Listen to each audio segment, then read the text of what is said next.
오늘 말씀은 우리가 선교에 관한 내용을 좀 살펴보려고 합니다. 이따가 2부 예배 때 선교 보고에 관한 내용도 있기도 하고요. 우리가 왜 선교에 관한 내용이 성도에게 또 교회에게 필요한 것인지를 좀 살펴보려고 합니다. 사실 설교 준비하면서 이렇게 힘들었던 적은 별로 없었습니다. 왜냐하면 이걸 줄이고 또 줄여서 최대한 짧은 시간 안에 여러분들 전해드리려고 하니 정말 힘들었습니다. 느리는 건 어렵지 않았습니다. 그런데 이걸 줄이려고 하니 너무 힘들어서 그래도 일부 예배 때는 조금 여러분들이 설명할 수 있는 시간이 좀 많이 있을 것 같습니다. 먼저 오늘 본 말씀, 이 누가복음 24장 이 45절 말씀이 보면 이렇게 등장합니다. 이에 그들의 마음을 열어 성경을 깨닫게 하시고 라고 이야기합니다. 이 본문에서 사실은 가장 중요한 점을 하나 꼽으라고 한다면 예수님께서 제자들의 마음을 열어주셨다라고 하는 겁니다. 여러분, 우리는 성경을 읽으면서 어떤 생각을 하냐면 하나님의 말씀을 읽고 도대체 이게 무슨 뜻인지 우리는 이해하려고 합니다.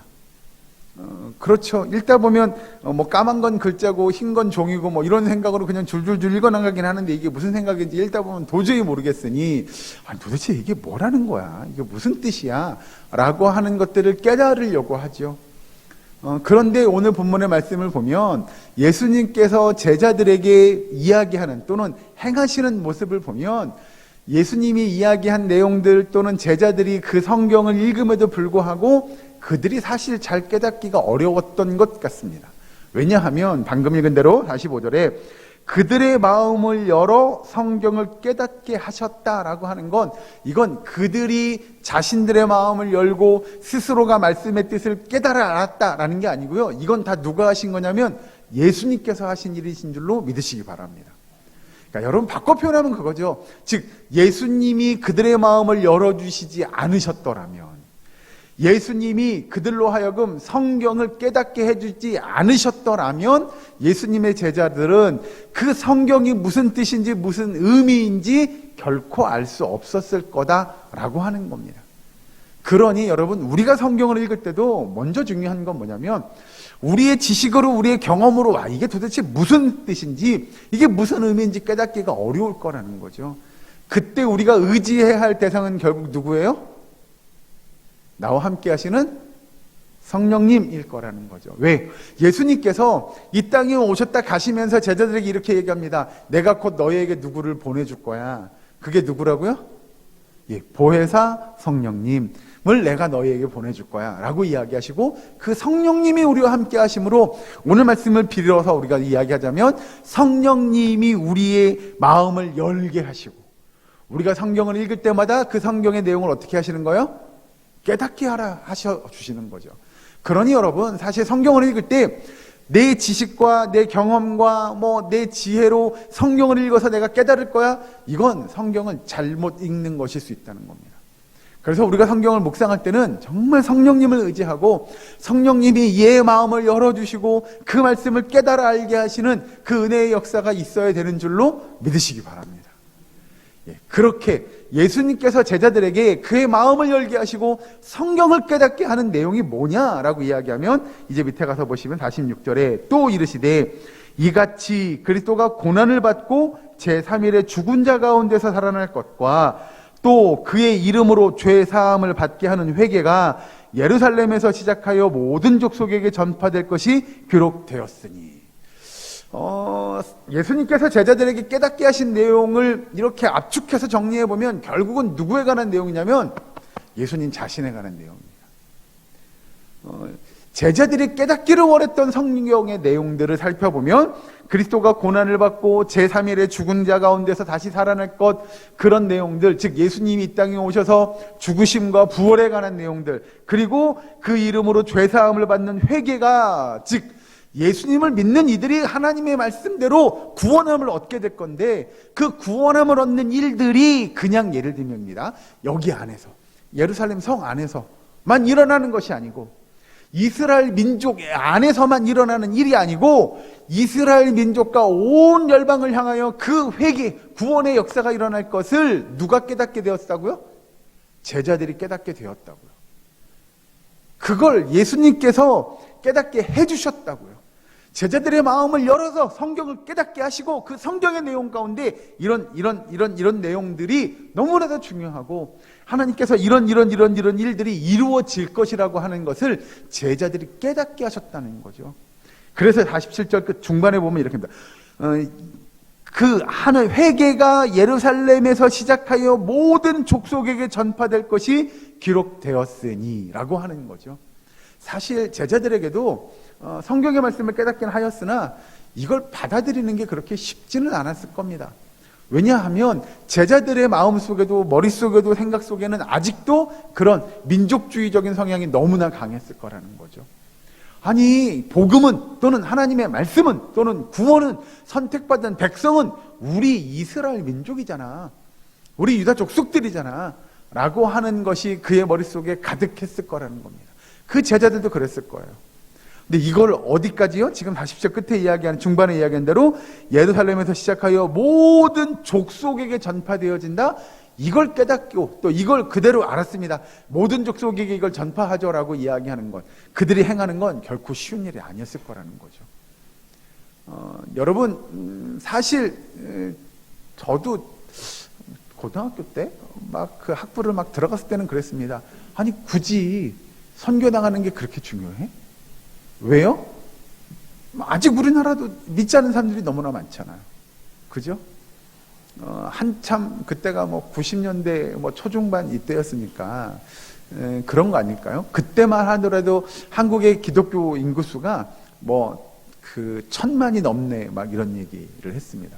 800만이네 900만이네 1000만이 넘었네 뭐 이런 얘기. 한참 우리 한국교회가 정말 속된 말로 잘 나갈 때입니다.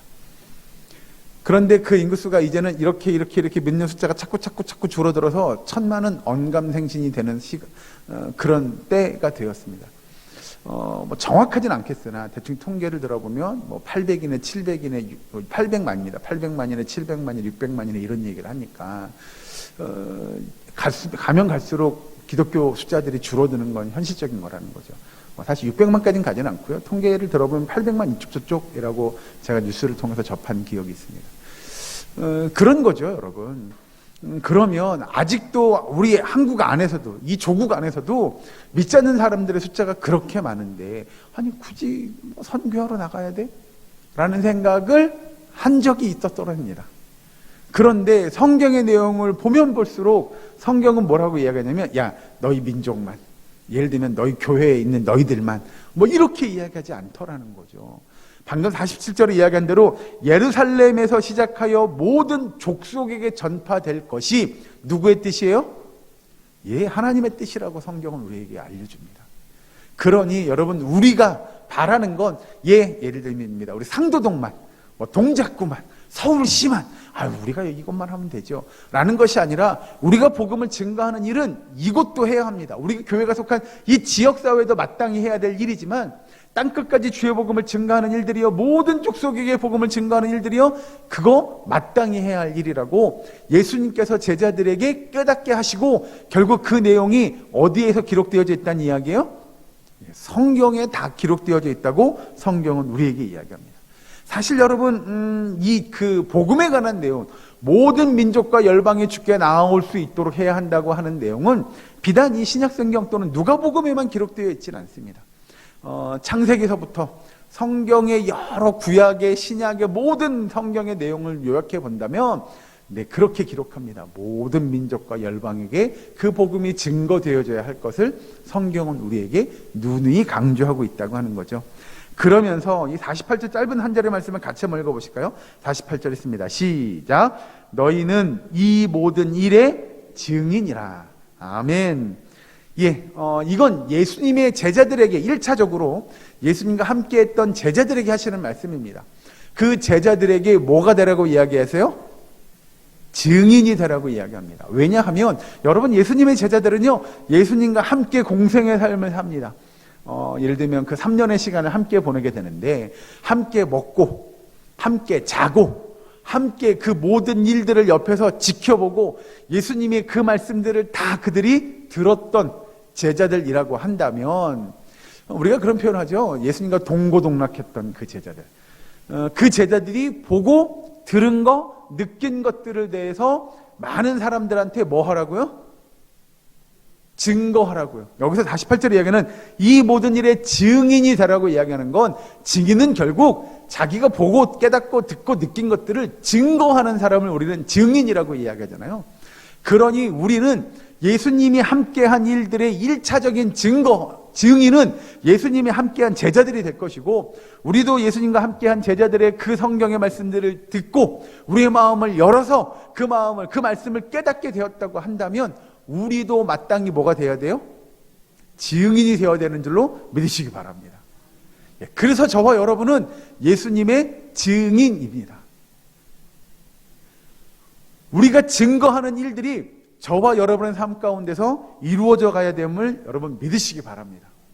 그래서 여러분 앞에 넘어가서 이 누가복음 지나서 조금 뒤로 넘어가죠. 뒤로 사도행전에 있는 말씀을 봅니다. 사도행전 1장 8절에 있는 말씀을 보고, 너무나 유명한 말씀인데요, 우리가 함께 봉독하고 이어가겠습니다. 사도행전 1장 8절에 있는 말씀입니다. 제가 가진 성경 구약성경 187면입니다. 사도행전 1장 8절 말씀 다 같이 한 목소리로 봉독하겠습니다. 시작. 오직 성령이 너희에게 임하시면 너희가 권능을 받고 예루살렘과 온 유대와 사마리아와 땅 끝까지 이르러 내 증인이 되리라 하시니라. 아멘. 여기서 사도행전 1장 시작하는 그 앞부분 초반에 뭐라고 이야기하고 시작하냐면, 오직 성령이 너희에게 임하시면 너희가 권능을 받고 예루살렘과 온 유대와 사마리아와 땅 끝까지 이르러 내 증인이 되리라. 이것도 예수님이 하신 말씀이죠. 즉 우리가 이야기하는 대로 예수님이 전하는 그 복음의 말씀의 내용은 예루살렘과 온 유대와 사마리아와 땅 끝까지 이르러 그 말씀을 증거하는 일들이 어떻게 보면 모든 예수님의 제자들이 마땅히 감당해야 될 사명이라고 이야기하고, 예수님께서 이건 예를 들어 그럽니다. 사도행전 1장 8절에 등장하는 이 말씀은 야 그냥 할 수 있으면 너희들이 이렇게 했으면 좋겠어 라고 하는 권유의 얘기가 아니고요, 이건 명령입니다. 이렇게 되라 라고 하는 그 명령의 말씀이 우리에게 임한 줄로 믿으시기 바랍니다. 그래서 여러분, 우리가 예수님의 제자라고 한다면 그 명령을 준행하는 것, 그 명령을 따르는 것이 마땅히 성도에게 주어진 임무입니다. 그래서 여러분, 우리가 해야 할 일은 땅 끝까지 주의 복음을 증거하는 일이 될 것이고, 그것은 특별한 때만 하는 것이 아니라 우리의 삶의 모든 영역에서 모든 시간에서 그 일들을 감당해야 함을 믿으시기 바랍니다. 그래서 여러분, 성경은요 성도들에게 하나님의 복음을 증거하는 일이 내가 어느 곳에 있든지 어떤 상황에 있든지 무엇을 하고 있든지 어떤 때이든지 간에 성도는 마땅히 그 선교의 사명을 감당해야 된다고 성경은 이야기합니다. 여러분, 하나님께서 이스라엘 백성들을 이렇게 들어서 택하신, 그 민족을 들어서 사용하신 이유는 뭐냐면, 이 이스라엘 민족이 열방의 빛이 되어야 합니다. 그들이 이스라엘 민족의 모습을 보고 이방 민족이 죽게 돌아오는 일들이 있어야 함을 이야기하죠. 그래서 이스라엘 족속을 봤더니 우리도 저렇게 살았으면 좋겠어. 저 민족을 봤더니 저렇게 신실하게 하나님께서 이 백성들에게 은혜를 베푸셔. 나도 저렇게 살았으면 좋겠어. 그들이 하나님의 복 받았더니 저런 은혜를 누리며 살아가 라고 하는 것들을 이스라엘 민족이 보여줘야 됐어요. 그래서 이방 민족들이 그 빛을 보고 우리도 저렇게, 우리도 하나님을 믿는 백성 되었으면 좋겠어 라고 하는 것들을 그들이 나타냈어야 되는데, 사실 그들이 그렇게 하지 못하죠. 그래서 여러분, 성경은 아까 말씀드린 대로 창세기부터 요한계시록까지 온통 하나님에 관한, 하나님의 말씀을 증거하는 그 선교에 관한 내용으로 기록되어져 있다고 해도 과언이 아닙니다.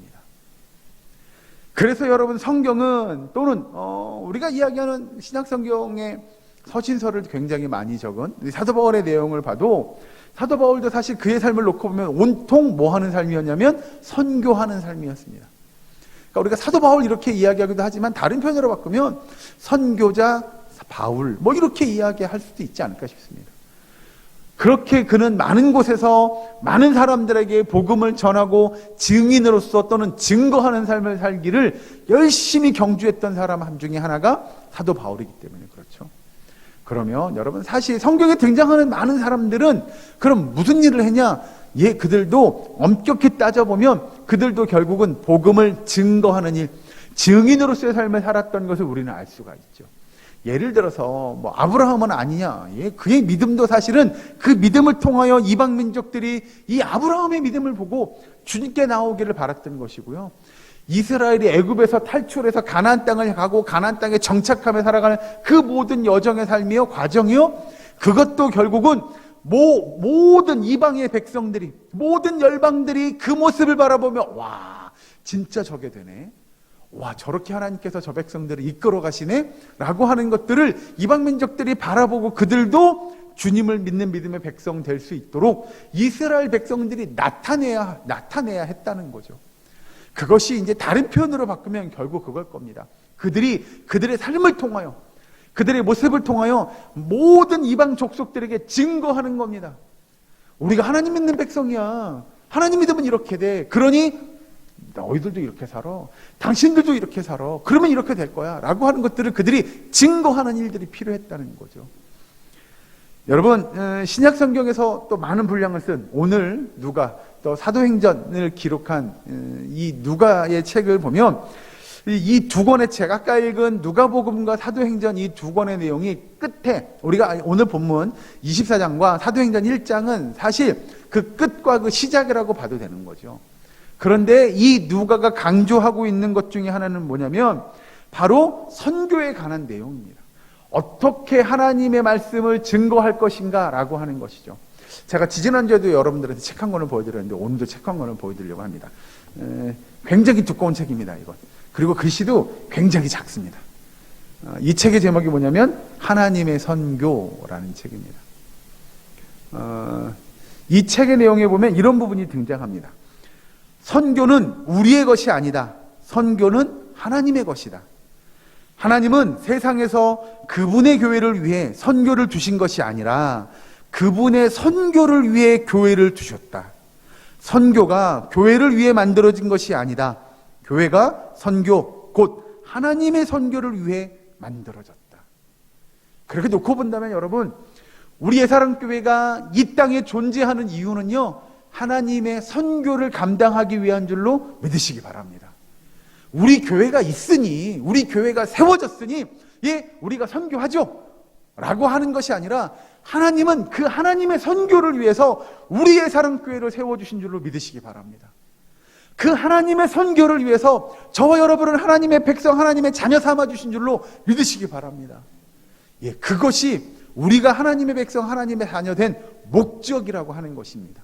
즉 오늘 본문의 말씀에 등장하는 이 누가가 이야기하는 왜 예수님께서 제자들을 불러 모으시고 그들에게 성령의 은혜를 부어주시고 그들에게 명령한 그 명령의 이유는 뭐냐면 결국 그 모든 다 일련의 과정들은 결국 이거 하기 위함이다라는 거예요. 이게 뭐예요? 이게 뭐라고요? 따라하시죠. 선교. 복음을 증거하는 그 일을 감당하기 위하여 예수님께서 이 일련의 모든 과정들을 이루어가고 있다는 거죠. 이걸 이제 여러분 우리의 오늘의 표현으로 하면 선교일 거고요. 다른 표현으로 하면 구속일 겁니다. 그 구속의 은혜가, 그 구속의 역사가 창세기부터 요한계시록까지 쭉 이어져가는 그 모든 일련의 과정들은요, 결국 누가 이루어가는 거라고요? 여호와 하나님께서 이루어 가심을 고백하는 저와 여러분 되기를 주의 이름으로 축원합니다. 그건 우리가 이루어가는 게 아닙니다. 하나님께서 이루어가는 겁니다. 그래서 이건 여러분 선교는 하나님이 하시는 일이고요. 그럼 우리는 뭐 하는 걸까요? 라고 하는 겁니다. 그 하나님의 구원의 역사를 이루어가는, 하나님의 선교를 이루어가는 그 일에 저와 여러분은 사용되어지는 도구인 줄로 믿으시기 바랍니다. 그래서 하나님께서 예사랑 교회를 세워주신 거고요. 우리 교회가 선교하는 일 마땅히 감당해야 하는 것이라고 성경은 우리에게 가르쳐줍니다. 그래서 이건 우리 교회가 그냥 선교하죠가 아니고요. 하나님이 그 하시는 일에 우리 교회가 마땅히 사용되어지고 감당해야 할 사명이고 그 사역이라고 하는 것이라는 거죠. 그래서 여러분 중요한 건 무엇이냐면 우리가 하는 그 선교라고 하는 것이 우리가 하는 것이 아님을 고백하고 마땅히 하나님께서 하시는 일임을 고백하는 이 일이어야 된다는 겁니다. 그래서 여러분 예를 들어 그런 겁니다. 우리가 이렇게 했더니 선교지가 이렇게 바뀌었어요가 아니에요. 여러분 그렇게 생각하시면 오해입니다. 큰일 납니다. 왜냐하면 그 모든 일들의 공이 다 누구에게 와요? 예, 우리에게 옵니다. 좀 좁혀볼까요?